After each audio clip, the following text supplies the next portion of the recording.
Alabama is undefeated in the SEC, and yet none of you pundits thought we would be here. Welcome back to another episode of Crimson Watch. I'm your host, Kara Witt, and this is where we watch the tide roll, and the tide has been rolling. Talk to me now. Talk to me. For 3 weeks in a row, y'all thought Alabama wasn't going to do shit. That is 3 teams, count them, 1, 2, 3 teams who have been undefeated, and Alabama has taken them all down. And not to mention, they have all been ranked. Not to mention, they have all had winning streaks at home. Well, not Vanderbilt, but Georgia and Missouri, they've had winning streaks at home, and Alabama ended them. What is it going to take for y'all to understand? Huh? You keep saying week after week after week, Alabama going to lose against this team. Alabama going to lose against this team. Oh, but they got to play Georgia. Well, they got to play Vanderbilt. Vanderbilt is playing really good. Oh, they got to play Missouri. Missouri hadn't lost at home in a long time. What's next? What's next? I'm so tired of y'all. But you know what? I get it. I get why y'all doing this. Because last year, anybody could have got Alabama. Anybody. You know, we played so poorly, primarily due to the quarterback play. Whatever. Y'all disrespecting us because of the product that y'all saw last year, not forgetting that we had a coach that was coaching at Alabama for the first time coming after the GOAT. But because of that, you thought we was like any regular degular program, forgetting that we are Alabama. I'm not sure what y'all thought this was, but this ain't that. We're not like your poverty programs, okay? We still beat the best. Coach DeBoer beat a lot of good teams last year. Unfortunately, we had a quarterback who could not read defenses and who was a running back playing the position, so we couldn't go as far as we really wanted to. But now we have a quarterback that is a Heisman front runner. And yet and still y'all continue to pick against Alabama. I'm sure you're going to pick against Alabama, against Tennessee. That's fine. We're just going to keep lining them up and knocking them down. I told you, Alabama fans, at the beginning of the season, even when we lost to Florida State, and I'm going to get to Florida State later because I got some for y'all last. I told y'all at the beginning of the season, when we lost to Florida State, do not fret. Do not fret, because this season can turn all the way around. I told y'all that if Alabama goes on to run the table, that week 1 will be forgotten. It will be forgotten. Now, it wasn't forgotten by Florida State fans because they continue to hang their hat on beating Alabama, but that was in September. We are in October, okay? We are damn near at the end of October, and Alabama is rolling. 3 ranked wins in a row. I'm not surprised. I knew what my team was going to do. Even though we played bad in week 1, I saw the flashes of what an elite team was going to look like. Ty throwing for 250 yards in week 1 in a loss. You mean to tell me that man is not good? Of course he's good. He's always been good. Even though we spent 2 years wasted having somebody at the position who was not the best player at the quarterback position when we had Ty Simpson on the bench. But this is what I knew the team was going to do. I was expecting this. I said when I went on Kangaroo Black show, and shout out to Kangaroo Black, I said we're not going to lose now another game. And y'all thought I was crazy. You thought I was crazy. Yes, we still got a lot more to go. But Alabama's going 11-1. Okay, come back here because you heard it here first. Alabama is going 11-1. That's right, I said it. And all you teams thinking that you can come and punch Alabama in the face, come on, try it. We are battle tested.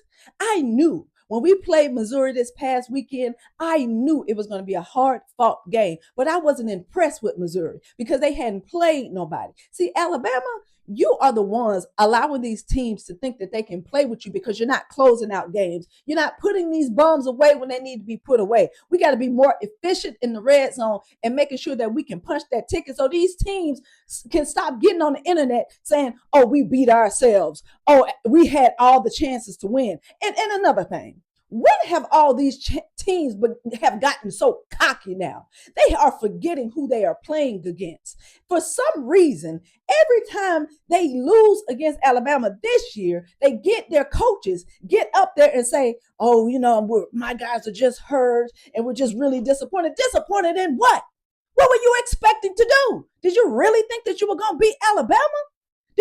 Alabama? This is the same Alabama that's got 18 national championships. Please don't get sidetracked.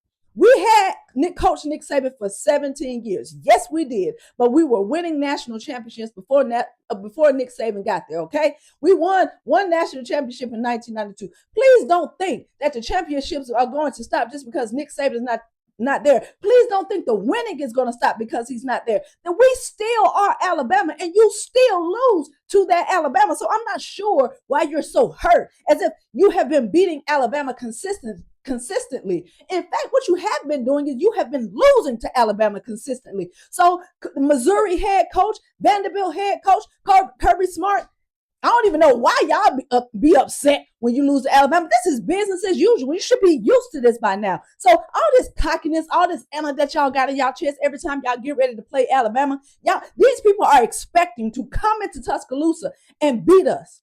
Every time they see Alabama's name on the schedule, they are circling and putting a W next to it. And the analysts and the media and the fans of these mediocre teams are expecting to win against Alabama. We have to change that, all because of last year when we lost 4 games. Now, all of a sudden, every team thinking they can play against Alabama. That's why they go through these long, drawn-out episodes of every show that you see talking about how Alabama can lose the next game, how more aggressive the next opponent is. We're going to hear the same thing when it comes to Tennessee. And you know what it's going to be? You know what it's going to be when we play Tennessee? Dubs. That's what it's going to be. And then you know what the media going to say? Oh, that team really wasn't as good. You know, they not as good as we thought they were. That's what y'all do. Every time you lose to Alabama, and all of a sudden they're not as good. But I tell you what, these teams are ranked. Okay? You can't change the fact that when we played them, they was ranked. Now, I don't know what they're going to be at the end of the season, but when we played them, they was ranked, and you got to give it to us. I also want to take some time out to give a shout out to Coach Womack. Now, we got a love and hate relationship, Coach Womack, and you know this. You know this. I'd be ready to fire you into the sun, but you did a good job. That Missouri running back, he won shit. 12 carries, 52 yards. I don't nobody care about him. I don't care that he was the leading rusher for the SEC. He ain't shit when he played against Alabama. And we was at your house. Please talk about a trap game. Yeah, it's a trap game, all right. Another trap that we have taken over. How much real estate does Alabama own at this point, huh? We own all of y'all stuff. How much real estate do we have? We should be rich at this point, all these payments that we getting. Shout out to you, Kane Womack, for shutting him down. I want you to continue to do that. Stay consistent, all right? I want to believe in you.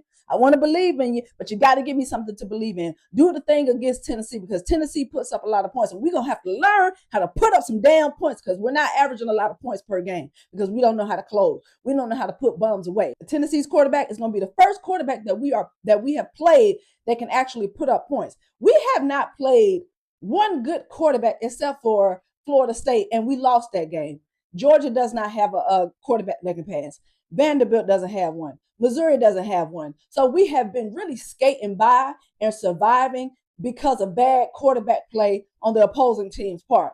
It's not going to be that way with Tennessee. We are going to have to put up some points, okay? So Grub, Womack, I need y'all to combine your powers and get this shit together for next week, because it's going to be real. Alabama won the game. I'm proud of them. I'm not really going to get into the stats. Y'all can go and get into the stats. We survived that game. I'm just glad we up out of that damn stadium.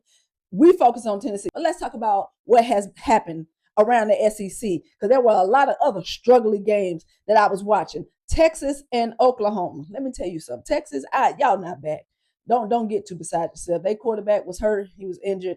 And that was trash. I still don't believe in Texas, and you ain't going to make me believe in Texas. LSU and South Carolina, I watched that game. Every time I looked down at my screen, it was a flag. Flag. Penalties all over the place. LSU, you pulled out the win. I can't even tell you what it was with that team, because I was just glancing back and forth. I was too busy watching Georgia and Auburn. Now, I'm never going to cheer for Auburn, ever. In fact, I'm glad you lost, but you were screwed.